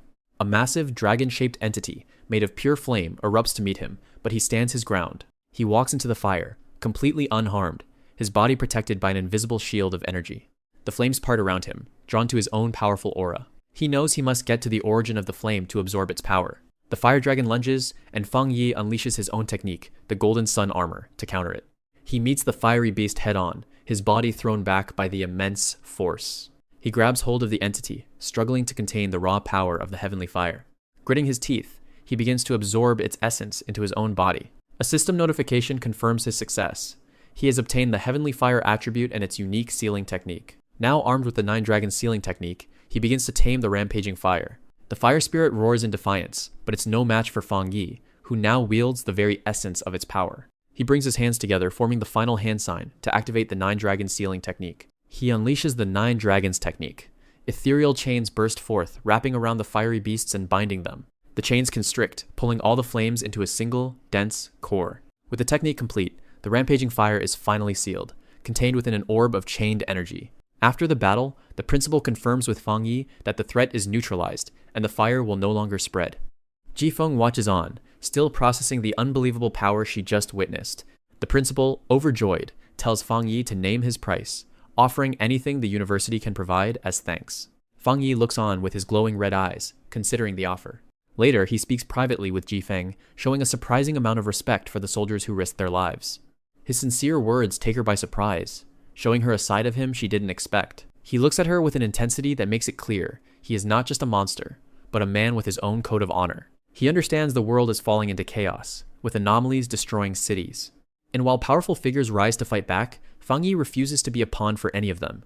He tells Ji Feng that while he will help, he will not be tied down or have his freedom restricted. He makes it clear that he will come and go as he pleases. In the face of his overwhelming power, Ji Feng knows she is in no position to refuse. A slight smile plays on his lips. His terms have been accepted. Ji Feng formally agrees, and he places a hand on her shoulder, sealing their pact. With the deal struck, Fang Yi walks away, leaving her to handle the cleanup. He knows that even greater threats are coming, and teams of pioneers, including his own cousin, will rise to meet them. Back in his own space, he reflects on the battle, a single bead of sweat betraying the effort it took. He walks back into the swirling flames, but this time, the fire is his own. He embraces the power he has claimed, his form changing as he dons a coat of fire and brandishes a flaming sword, fully transformed. The story begins on a remote back mountain, a place known for its tranquility. Fang Yi arrives, intending to use the area for his personal training. He notices a sign, warning that the area is now a dangerous, restricted zone. However, Fang Yi smirks, realizing the sign is just a front. It's a thoughtful gesture from Su Qingying, who arranged to have the entire mountain sealed off just for his private use. With the mountain to himself, he heads deep into the woods to begin. Suddenly, a strange, monkey-like creature with glowing red eyes appears in the trees. This is the perfect chance for Fang Yi to test out his new power. A system window appears, asking if he wants to infuse his blade with heavenly fire. He accepts without hesitation. Flames immediately erupt from his sword, swirling around him with immense power. He unleashes the attack, and the fiery energy engulfs the screeching monster. The flames incinerate the beast completely, leaving Fang Yi standing unharmed in their wake. To his surprise, he notices the heavenly fire feels cold to his own touch, a strange but powerful phenomenon. Unknown to him, his every move is being broadcasted. A reckless streamer, hoping to capture supernatural footage for her channel, had also snuck into the restricted zone. Her lighthearted stream takes a sharp turn when she spots something truly terrifying. It's another one of the monsters, and it lunges straight for her. The creature pins her to the ground. Her viewers, thinking it's all an act, mock the fake special effects in the chat. But this is no act. The streamer cries out, her life genuinely in danger. Just as the monster is about to strike, a massive fire dragon descends from the sky. The streamer and her audience can only stare in disbelief at the spectacle, with her chat exploding over the top-tier effects. As the event unfolds, her viewer count skyrockets past 13,000. The shock is clear on her face. This is real, and it's happening right in front of her. Realizing she's capturing something incredible, she grips her phone, determined not to miss a second. Through her camera, she manages to get a clear shot, yelling out that she sees someone standing in the middle of the flames. Through her phone, she captures a clear image of Fang Yi, standing completely unharmed within the inferno. That single, dramatic shot instantly goes viral, creating the legend of a mysterious man who commands heavenly fire, the creator of the Forest of Fire. The video of the Forest Fire creator quickly spreads across the internet, eventually reaching the desk of Fang Yi's ex-girlfriend, Chu Qingli. While her friend marvels at the immortal-like figure, Chu Qingli just scoffs, refusing to believe it could be real. But deep down, the image of the powerful figure haunts her, bearing an uncanny resemblance to the man she cast aside. Meanwhile, in a dark forest, Fang Yi's cousin, Lin Yiyi, and her companion, Agent 81, are reviewing the mission details. They've ventured into this dangerous territory looking for someone, but their target is nowhere to be found. At the same time, at the Pioneer headquarters, the mood is grim. The city is facing a crisis, and their forces are stretched thin. Su Qingying reports to the top brass that they are running out of options. Among the leaders is the formidable officer Ji Feng, known for her stern demeanor and battle scars. One of her subordinates informs her that their only hope for a cure lies within the treacherous extreme darkness zone. Ji Feng recalls her last mission there, a complete failure where she lost her entire team. The memory is a heavy burden. Despite Su Qingying's concern, Ji Feng steels her resolve, determined to succeed this time, no matter the cost. Her motivation lies in a hospital room, where her mentor, the nation's only diamond-level master, lies in a coma. One day later, back at Fang Yi's apartment, things are quiet. Fang Yi sits down for a simple breakfast, but something feels off. He munches on his toast, lost in thought. He glances toward his cousin's room, realizing she never came home last night, which is highly unusual for her. A knot of worry tightens in his stomach as he tries to call her, but the call goes unanswered. His eyes glow red with anger and concern. He knows something is wrong. The scene cuts back to the dark forest, where Lin Yiyi and Agent 81 are walking cautiously. The atmosphere is tense. Agent 81 seems on edge, while Lin Yiyi tries to stay focused. Suddenly, Agent 81's body goes rigid. Lin Yiyi looks at her companion, sensing that they are no longer alone. Her instincts scream at her, recalling a past event where a sudden energy blast saved her. But there's no savior in sight this time. Suddenly, a shadow monster with glowing red eyes looms over them. Before they can react, the monster lunges forward, its claws tearing into Agent 81's back. Seeing her friend injured, Lin Yiyi springs into action, unleashing a wave of her own energy to push the monster back. She fights with surprising skill, dodging the creature's attacks while Agent 81 provides backup. Together, they manage to take the creature down, its shadowy form dissolving at their feet. But their victory is short-lived. A vortex of dark energy suddenly swirls around them, trapping them in place. Agent 81 realizes with a sweat drop that they've stumbled into the domain of a far more powerful entity. A single, massive red eye opens in the swirling darkness above, gazing down at them with terrifying intent. Then, dozens more eyes appear, swarming around them like insects, cutting off any hope of escape. Lin Yi shouts in defiance, refusing to give in to the overwhelming pressure. But she is blasted by an unseen force, her own power completely outmatched. Paralyzed by fear, she finds herself surrounded by the demonic eyes, a silent scream caught in her throat. She falls backward into the abyss, her consciousness fading as the darkness begins to consume her. Just as all hope seems lost, a brilliant blue light pierces the darkness. A figure emerges from the light, unleashing a powerful wave of energy from his hand. The blast instantly obliterates the swarming eyes, shattering the dark domain. Fang Yi has arrived. He stands before them, having saved his cousin and her partner at the last possible second. But another monster, the true master of the domain, appears behind him. Lin Yi looks on in horror, but Fang Yi doesn't even flinch. With a smirk, he summons his heavenly fire, ready to end this once and for all. The flames engulf the creature, incinerating it in a single fiery blast. Lin Yi finds herself next to the injured Agent 81, surrounded by a protective circle of fire. Agent 81 reassures her, telling her to calm down. Thanks to their mysterious savior, they're still alive. Fang Yi casually steps forward and reveals the truth.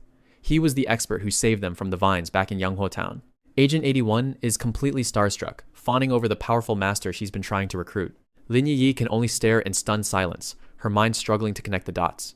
Fang Yi just scratches his head with a sheepish grin, as if saving them from certain death was no big deal. The realization finally hits Lin Yi. Her lazy, live-in cousin is the overpowered expert she's been searching for all along. A flashback reveals Fang Yi's incredible power, the legendary Golden Finger technique, a skill that marks him as a truly exceptional being. Back in the present, he casually explains that he's been hiding his abilities, much to the shock of his cousin and her partner.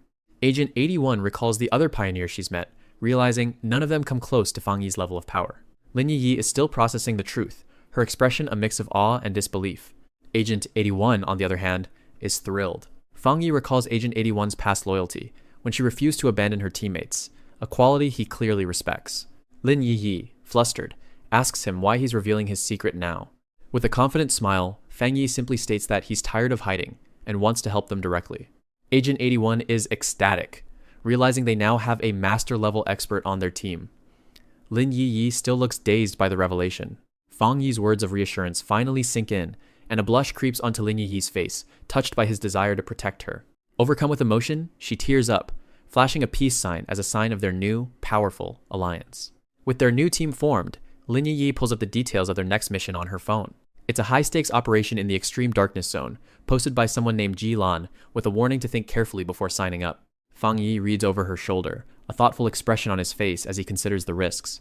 The scene shifts, showing the vast and imposing landscape that awaits them on their journey. Back in the park, the team finalizes their plans, their expressions a mix of determination and apprehension. Fang Yi's mind drifts, remembering the formidable enemies he's faced before, knowing this mission will be his greatest challenge yet. The mission details come through. They are to collect a rare item called Withered Bloom, but the dangers of the extreme darkness zone are immense. The warning about the dark attribute zone gives Lin Yi and Agent 81 pause. They look worried, understanding the gravity of the situation. Meanwhile, Ji Lan strides purposefully through a hallway, her authority on full display. Fang Yi, however, just smirks. He suspects the mission's vague call for a strong and reliable pioneer is a direct challenge meant for him. He sees through Ji Lan's plan, realizing she's trying to lure him out into the open. It's a test, and he's more than ready to accept. The mission is set. The team must venture into a desolate, swampy region, the heart of the extreme darkness zone.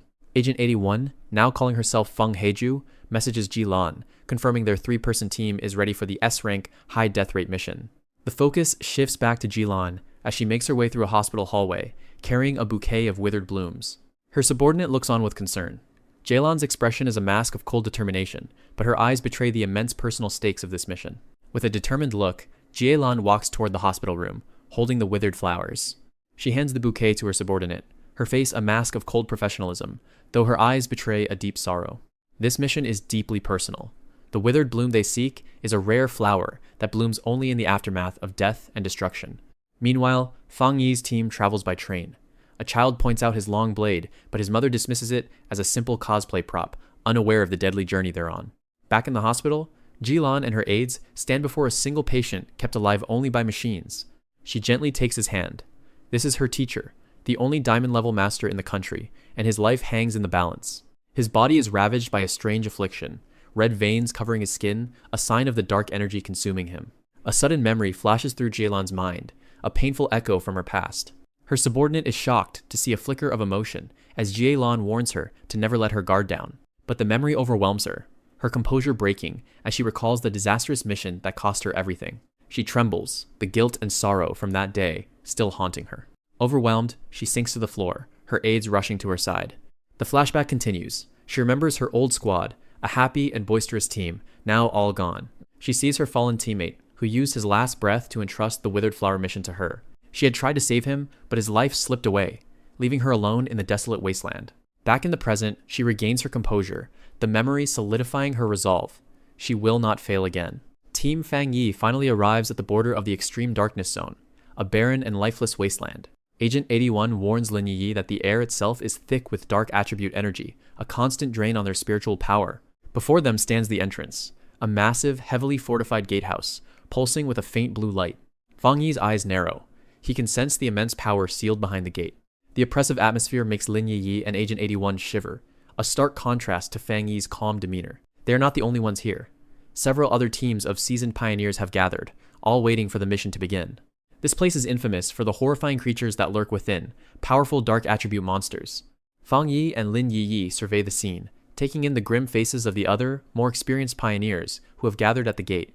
This zone is a place of legend, infamous for the horrifying creatures that lurk within a graveyard where even the strongest teams have fallen.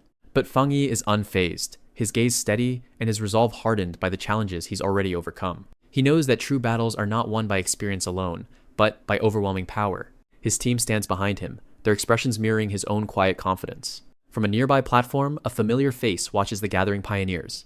It's Su Qingying. She spots Fang Yi's team in the crowd and is shocked to see them preparing for such a dangerous mission. She rushes over, questioning why they would take on an S-rank mission, her voice filled with disbelief and concern. Fang Yi finds her panicked reaction amusing, a slight smirk playing on his lips.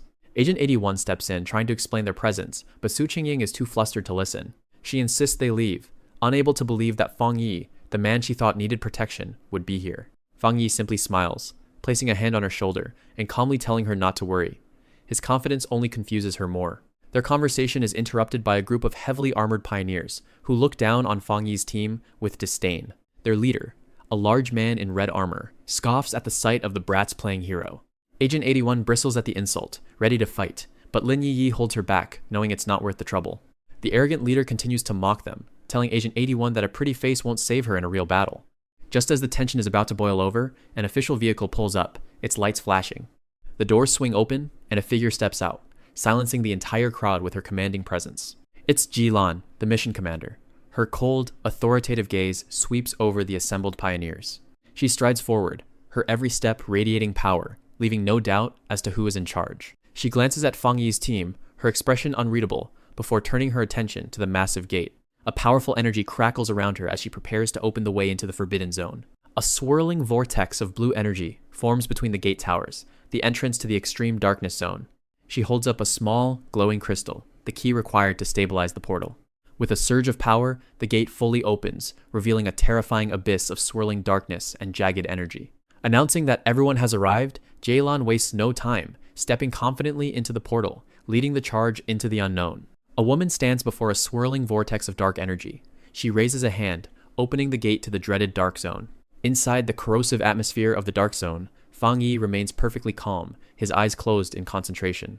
He opens his eyes, revealing their crimson glow, and addresses his struggling teammates. Agent 81 shivers violently from the cold, complaining that she's freezing. Fang Yi just smiles, amused by her reaction.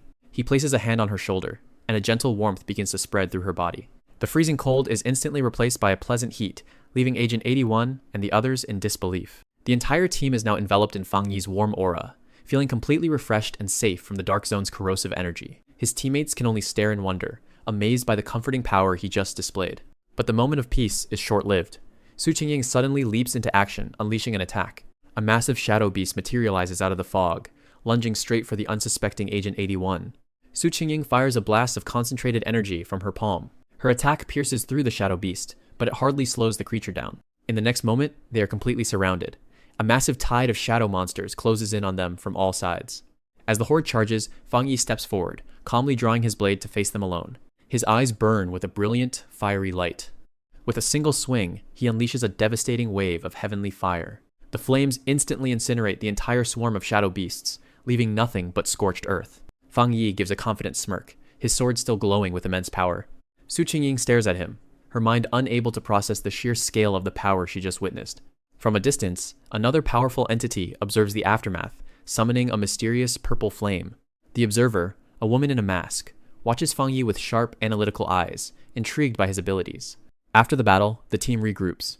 Lin Yi rushes to Fang Yi's side, while Agent 81 sits on the ground, still recovering from the initial corruption. Though the immediate threat is gone, Agent 81 is still weakened, the lingering effects of the dark energy taking their toll. Fang Yi looks out over the now empty wasteland, contemplating his next move. His cousin, Lin Yi, looks at him, her expression a mixture of awe and concern. Suddenly, the ground begins to shake violently, catching the entire team completely by surprise. The scene flashes to the arrogant pioneers who rushed in first. They are immediately overwhelmed, their attacks proving useless against the emerging threat. From a safe distance, Fang Yi and his team can only watch as the situation escalates. A colossal wave of dark energy, the true form of the dark tide, erupts from the ground, swallowing the entire vanguard.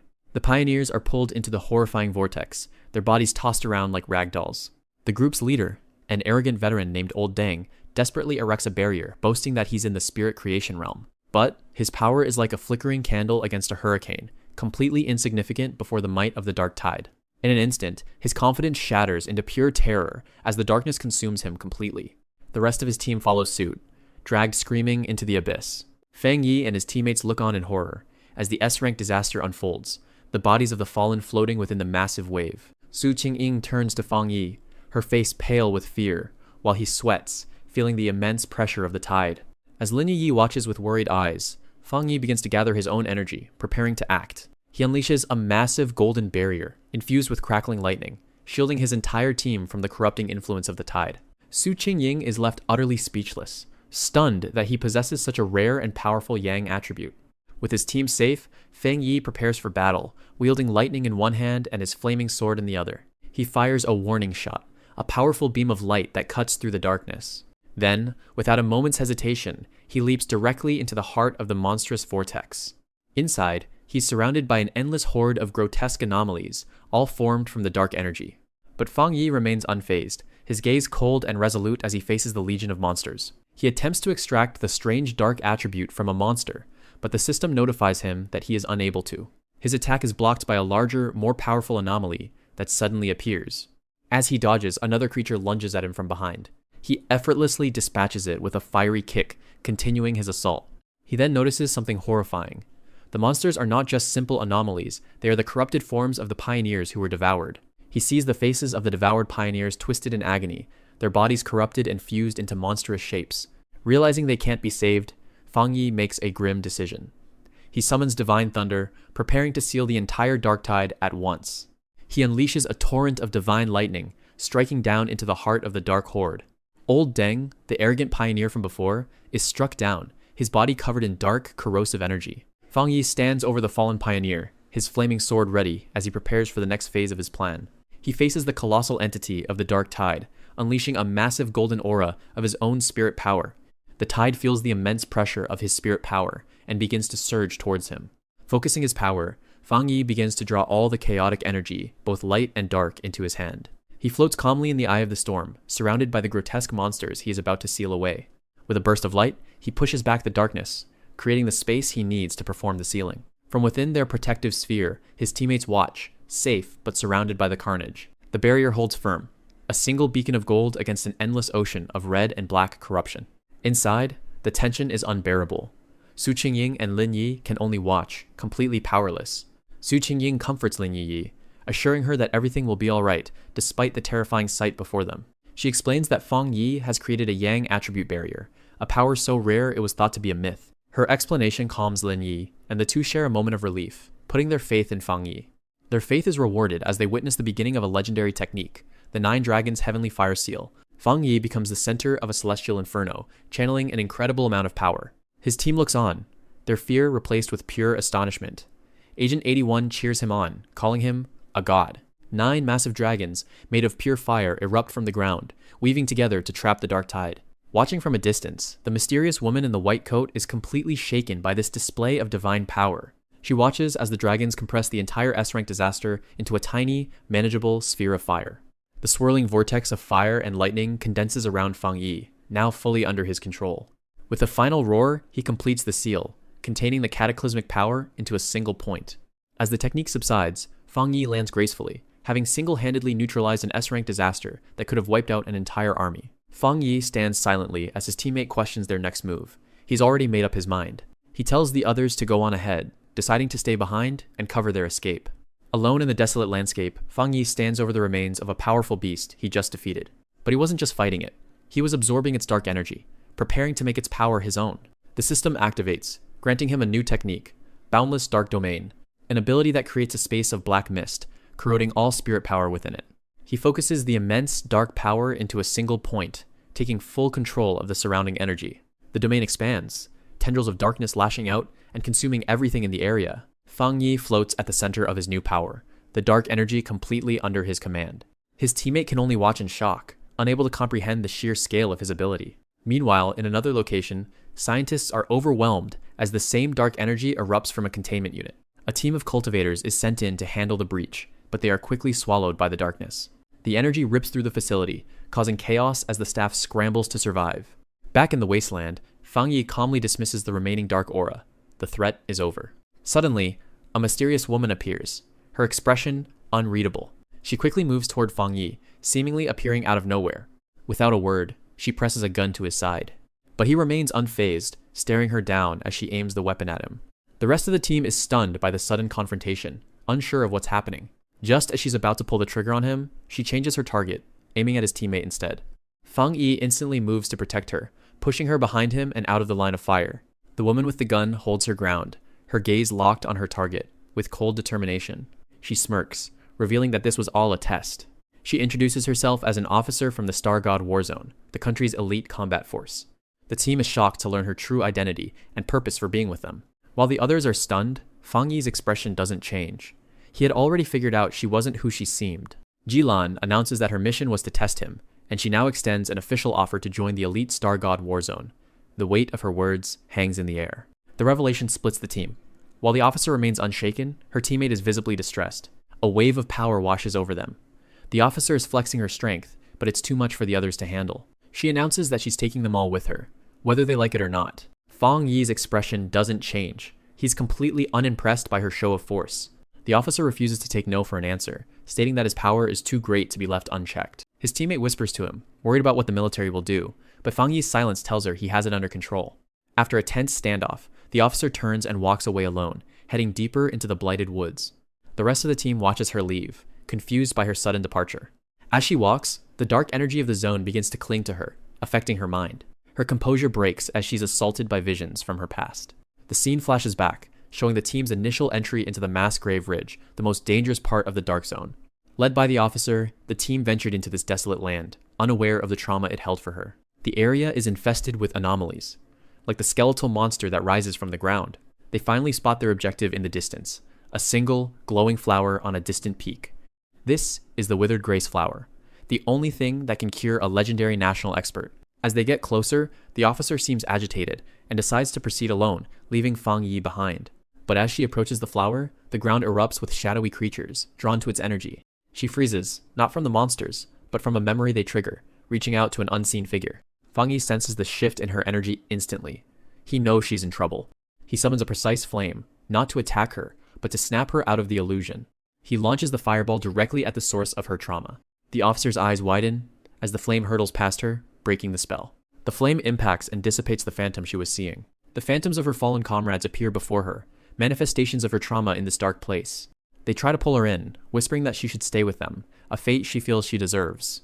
But Fang Yi calmly walks forward, his attention fixed on the true threat that caused her breakdown. He walks right past the flower. The mission can wait. A monstrous fox demon, an S-rank anomaly, emerges from the shadows and lunges at him. Its very essence is made of the tormented souls it has consumed. Fang Yi counters with a blast of pure energy, testing the creature's defenses. The attack does nothing. The beast is far too powerful for conventional methods. He smirks, deciding it's time to test out his new ability. He unleashes the Boundless Dark Domain, trapping the demon in a sphere of corrosive energy. Inside the domain, the monster's power is instantly drained, demoting it from an S-rank threat to a mere B rank. The beast howls in pain as its spirit energy is stripped away by the darkness. Fang Yi watches calmly as his new power completely neutralizes the once unstoppable foe. With the demon weakened, he finishes it with a single, massive fire attack. His teammates can only stare at the sphere of dark energy, speechless at the power he just displayed. The officer and his cousin are in complete shock. They had no idea he was hiding this level of strength. The officer is reminded of her true mission. The flower is needed to save Elder Wu, the nation's strongest protector. Without Elder Wu, the entire country would be vulnerable to the dark tide. Having dealt with the threat, Fang Yi casually waves to the others. He calmly plucks the glowing flower from the ground. He inspects it for a moment before turning back to the group. He offers the flower to the officer, who is still processing the fact that he saved them all. Just then, the rest of the Star God Warzone unit arrives to secure the area. With the flower in hand, the officer's mission is finally complete. The squad leads the others away, leaving Fang Yi alone with the officer. She gives him a genuine smile, her respect for him growing as she prepares to depart with her unit. From a safe distance, his teammates look out over the chaotic, burning world, understanding now just what was at stake. Back at the base, the soldiers erupt in cheers, celebrating the team's successful return. As they enter the main gate, the team is surprised to see so many people waiting to greet them. An armored vehicle from the Star God unit is ready to transport the precious cargo. This is the headquarters of the Star God Warzone, the most fortified military base in the kingdom. The withered grace flower is carefully handed over, now secured inside a special containment field. A high-ranking commander takes charge of the flower, the mission now officially complete. But the soldiers are stunned by Fang Yi, their senses overwhelmed by the sheer power radiating from him. The commander debriefs the officer, acknowledging that the mission's success was all thanks to the mysterious man beside her. Now, the officer turns to Fang Yi to have a private conversation. He listens intently, his glowing red eyes showing he knows exactly what's coming next. She officially invites him to join the Star God Warzone, promising him unlimited resources and authority. She tells him that with his power, he could help turn the tide in the war against the ever-expanding darkness. The others prepare to leave, giving them space as the weight of the decision hangs in the air. The officer waits for his answer, hoping he'll accept, but Fang Yi politely declines. He prefers to follow his own path. She smiles, respecting his decision. She won't force someone of his caliber. Instead, she gives him a token as a sign of their gratitude and alliance. It's a Star God Warzone token. It grants him unrestricted access to all cultivation zones in the kingdom, a privilege reserved for only the most elite.